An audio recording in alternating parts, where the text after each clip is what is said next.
Salam sejahtera bagi kita semua. Emana kembali hadir dengan podcast pembahasan firman Tuhan. Semoga firman Tuhan yang murni mampu merawat batin kita, menguatkan roh kita, dan membangun iman kita di hadapannya. Silakan menikmati podcast Emana hari ini. Amin. Puji Tuhan, salam damai sejahtera bagi kita semua. Berjumpa kembali di dalam podcast Emana.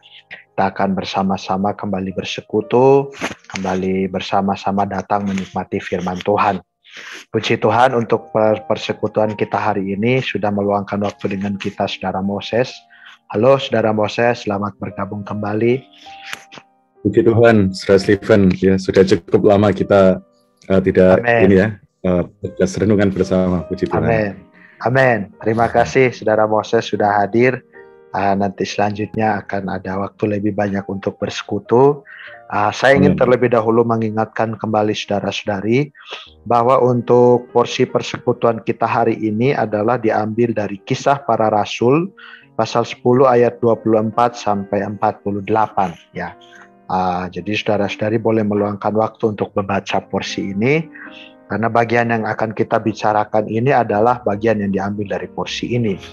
Kemudian dari bagian ini kita akan membahas satu topik yaitu mengenai kesaksian doa. Jadi ini adalah topik kita hari ini. Dan untuk memasuki persekutuan saya ingin mengajak kita membaca satu ayat di dalam Kisah Para Rasul pasal 10 ayat 31 ya. Saya bacakan bagi kita semua. Dan ia berkata, Kornelius, doamu telah didengarkan Allah dan sedekahmu telah diingatkan di hadapannya. Jadi puji Tuhan, ini adalah bagian firman yang mendasari persekutuan kita hari ini. Dan selanjutnya mungkin kita persilahkan Saudara Moses yang bisa membawa kita melihat terang apa yang kita dapat dari ayat ini ya berkaitan dengan topik persekutuan kita yaitu kesaksian doa. Persilahkan Saudara Moses. Amin. Puji Tuhan, Saudara Stephen, terima kasih untuk kesempatan hari ini ya kita bisa sama-sama memasuki Kisah Para Rasul 10 karena porsi dari pasal ini adalah porsi yang cukup penting khususnya bagi kita kaum beriman perjanjian baru karena di Kisah Para Rasul pasal 10 seperti kemarin Saudara Hansen ya sudah sampaikan ini ada momen di mana pintu Injil keselamatan ini terbuka bagi orang-orang non-Yahudi.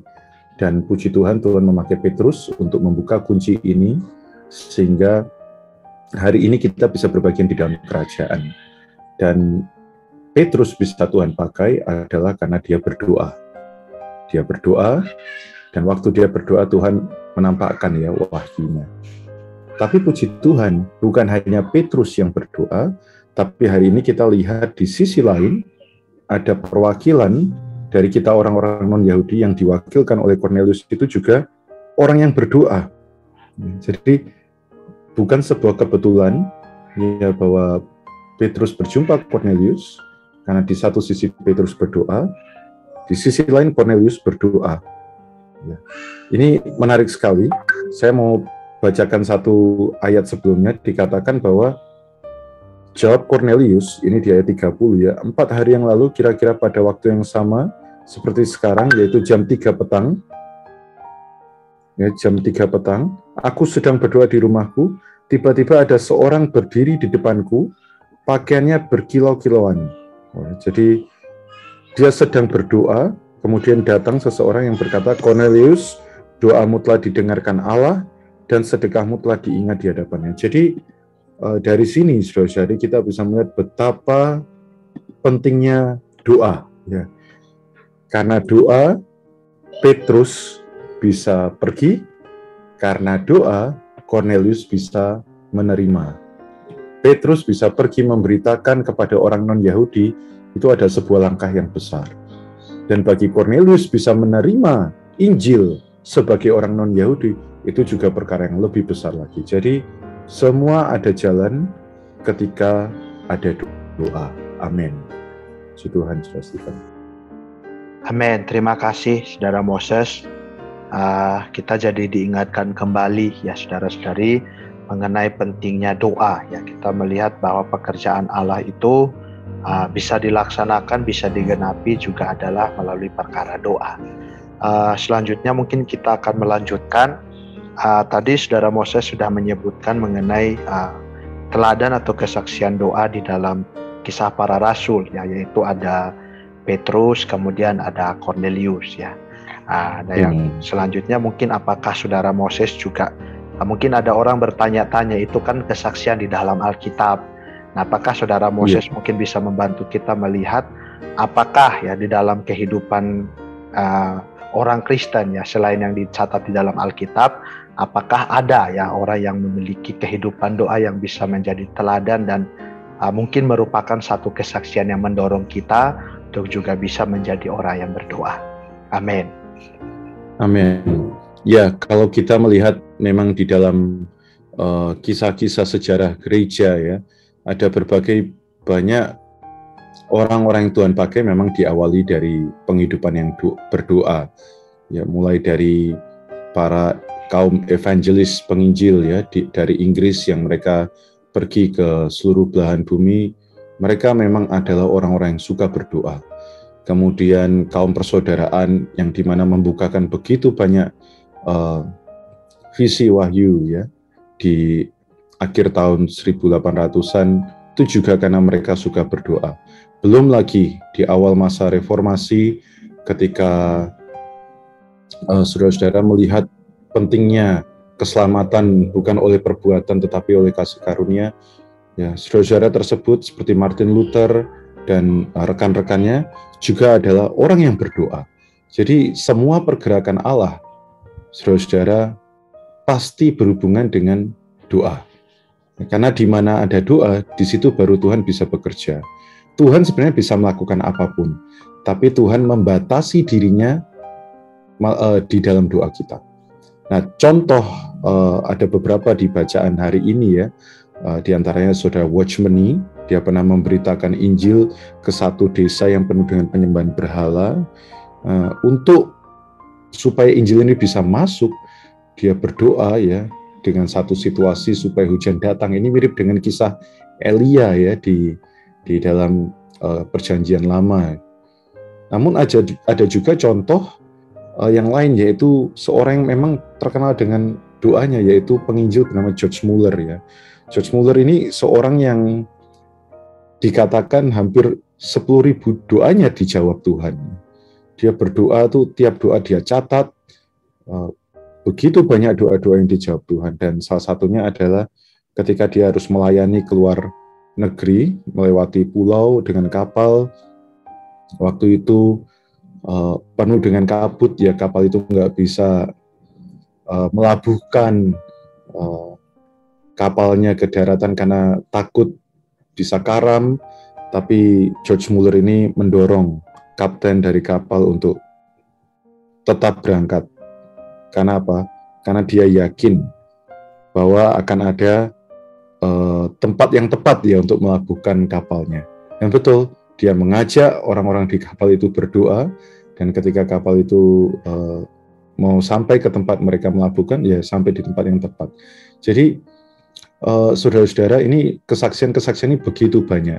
Belum lagi Anda mungkin bisa melihat kesaksian waktu di tengah pandemi akhir-akhir ini, ya. Banyak doa-doa di dalam gereja juga Tuhan jawab, ya. Ada banyak masa kesulitan Tuhan jawab. Saudara-saudari, tentu, ya, berdoa untuk keperluan kita ini sangat penting, dan Tuhan memberi kita hak untuk berdoa. Jadi doa ini bukan kewajiban, ya. Ini sebuah hak istimewa yang kita miliki.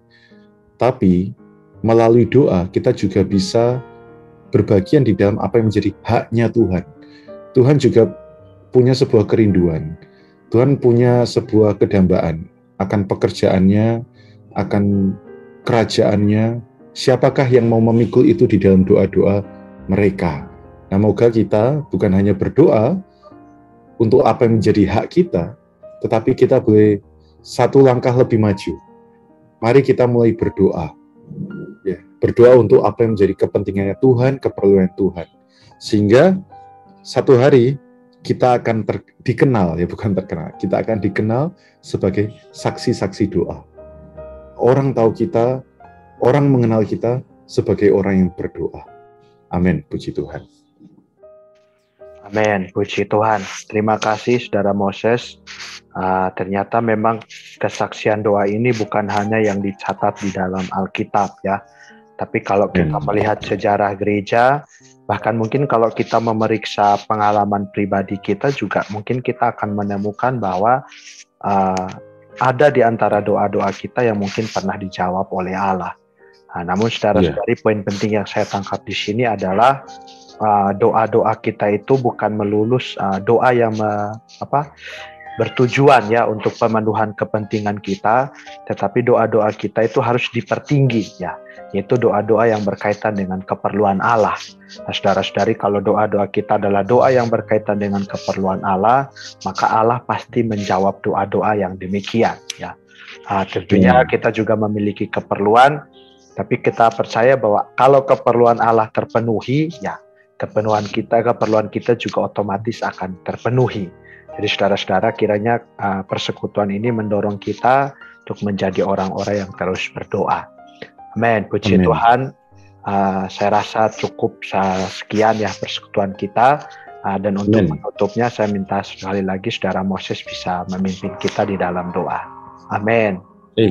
Amin. Mari kita berdoa. Amin. Tuhan Yesus, terima kasih Tuhan atas sungguh rahmat Tuhan.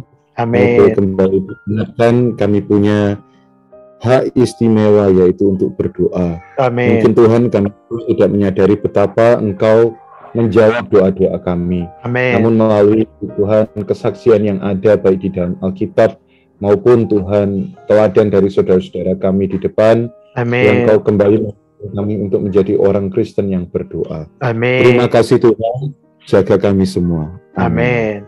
Puji Tuhan. Amin. Baik, terima kasih Saudara Moses sudah meluangkan waktu hari ini. Semoga ada kesempatan lagi kita bisa bertemu dan sharing firman bersama-sama.